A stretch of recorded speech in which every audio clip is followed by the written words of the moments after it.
kembali dengan saya, Dewi.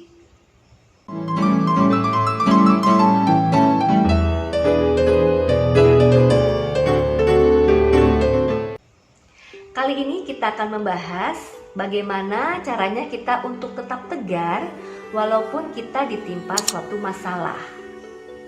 Nah, pengertian dari masalah itu sendiri adalah suatu variabel atau dia suatu katalisator kita yang mendorong kita untuk menemukan jalan keluar dari proses hidup gitu.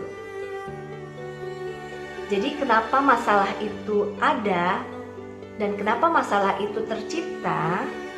Yaitu karena memang sudah menjadi suatu katalisator yang mendorong jiwa kita untuk lebih matang, lebih dewasa dalam menghadapi kehidupan, untuk mencari solusi dalam proses belajar dalam kehidupan.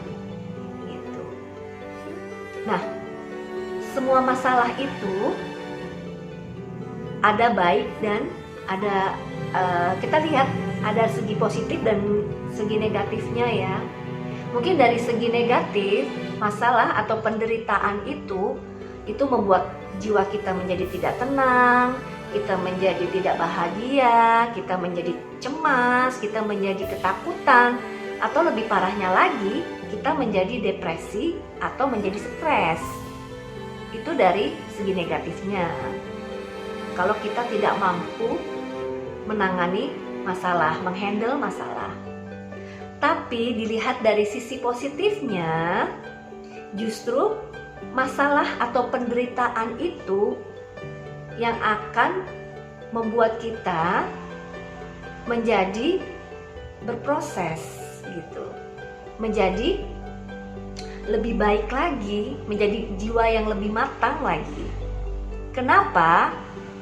Nah, ada nilai-nilai yang dibangun saat kita merasa menderita gitu. Kita tertimpa masalah yang kita tidak sadari bahwa penderitaan justru membuat kita berproses menjadi manusia yang lebih baik, menjadi manusia yang jiwanya lebih matang gitu.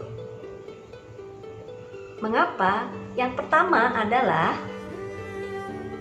dengan adanya masalah atau penderitaan ini membuat kita menjadi pribadi yang lebih bersyukur gitu.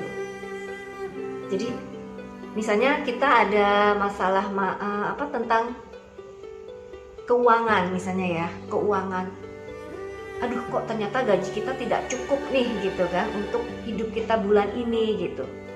Tetapi kalau kita melihat lebih ke bawah lagi orang-orang di sekitar kita, misalnya seperti mereka yang pemulung atau mereka yang pengamen atau pengemis gitu ya, yang benar-benar untuk mencari makan untuk hidup gitu ya, itu kita menjadi lebih bersyukur gitu karena hidup kita lebih baik daripada mereka gitu.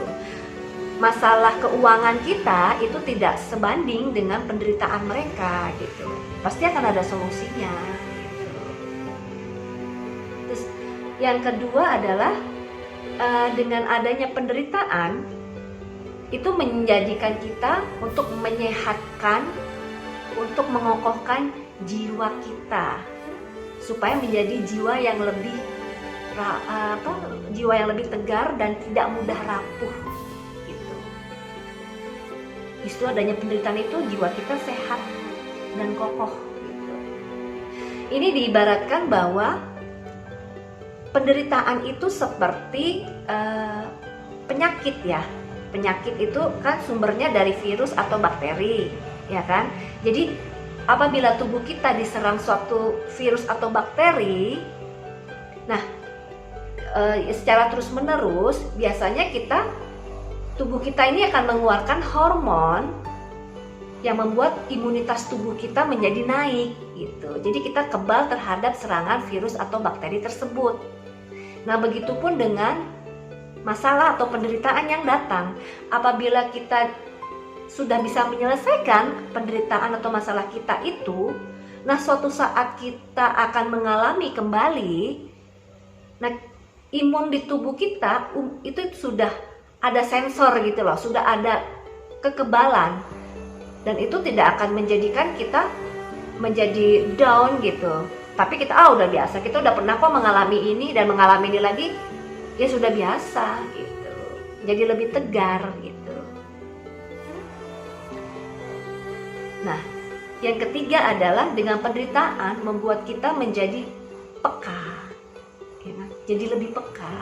Jadi kita melihat orang lain di sekitar kita yang kurang beruntung, ada perasaan bahwa kita harus berbagi dengan mereka. Ada perasaan bahwa mereka adalah keluarga kita, mereka adalah saudara kita. Dan apabila kita mempunyai rezeki yang berlebih, ya kan, kita ada perasaan ingin berbagi gitu kepada mereka, buat kita jadi lebih peka. Dan selanjutnya adalah dengan penderitaan melatih kita menjadi lebih empati. Lebih empati kepada orang. Misal di jalan kita melihat orang hamil mau menyeberang gitu kan, tuh kita ada dorongan untuk menolong mereka menyeberangkan jalan. Atau di dalam bis kota gitu ya, di dalam bis kota gitu kan, karena dulu saya pernah merasakan hamil naik bis gitu ya, capeknya orang hamil naik bis itu kan takutnya ada kontraksi ya gitu kan.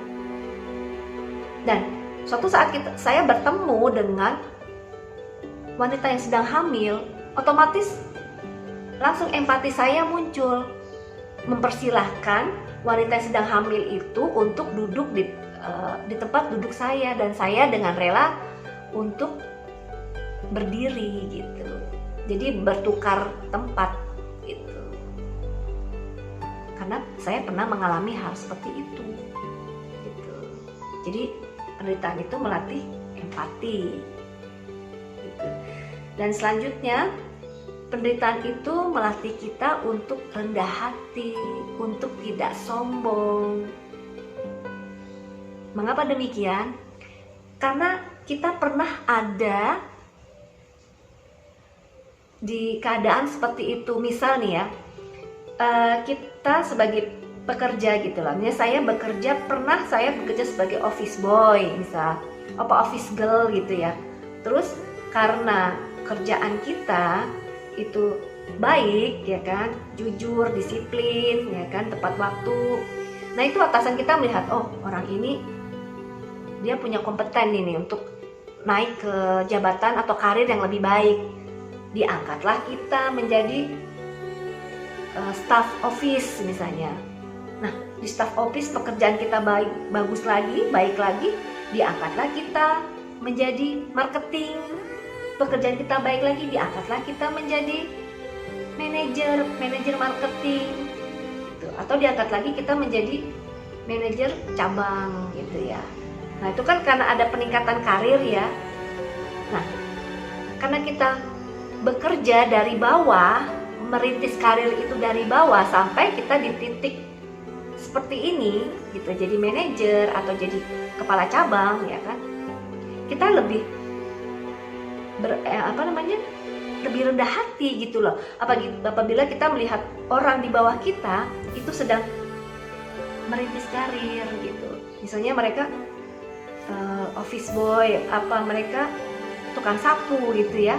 Itu bukannya kita merasa jadi sombong gitu kan. Jadi nih aku jabatanku ini, kamu hanya seorang office boy, kamu hanya seorang pembantu misalnya. Itu tidak. Justru kita merasa bahwa pada saat jabatan kita seperti mereka, di titik mereka gitu, kita merasa dengan susah payah kita merintis karir gitu, justru ada rasa rendah hati, justru ada rasa bersyukur gitu loh, bahwa kita diberi kesempatan untuk karir yang lebih baik gitu. Jadi lebih peka juga terhadap orang-orang di sekitar kita atau orang yang kurang beruntung gitu, orang yang ada di bawah kita gitu. Jadi itu contoh-contoh penjabaran bahwa masalah atau penderitaan itu tidak selamanya berkonotasi negatif. Ada sisi positifnya juga. Jadi kita melihat masalah atau penderitaan itu dari dua kacamata ya. Dari segi positif maupun negatifnya. Dari segi manfaat maupun dari segi masalahnya gitu. Nah, segitu dulu ya teman penjabaran dari saya, sharing kita kali ini supaya bisa bermanfaat bagi teman-teman semua. Jangan lupa untuk like, subscribe, dan bunyikan lonceng bila ada notif saya mengupload video yang baru gitu. Di HP teman-teman nanti akan ada notif ya. Dan apabila teman-teman ada pertanyaan atau ada gagasan bahasan apa yang ingin dikupas, silahkan teman-teman tulis di bawah video saya. Nanti kita akan kupas bersama ya, kita akan sharing bersama ya. Terima kasih teman-teman, semoga kita menjadi pribadi yang lebih baik, pribadi yang penuh kasih, pribadi yang penuh cinta. Rahayu.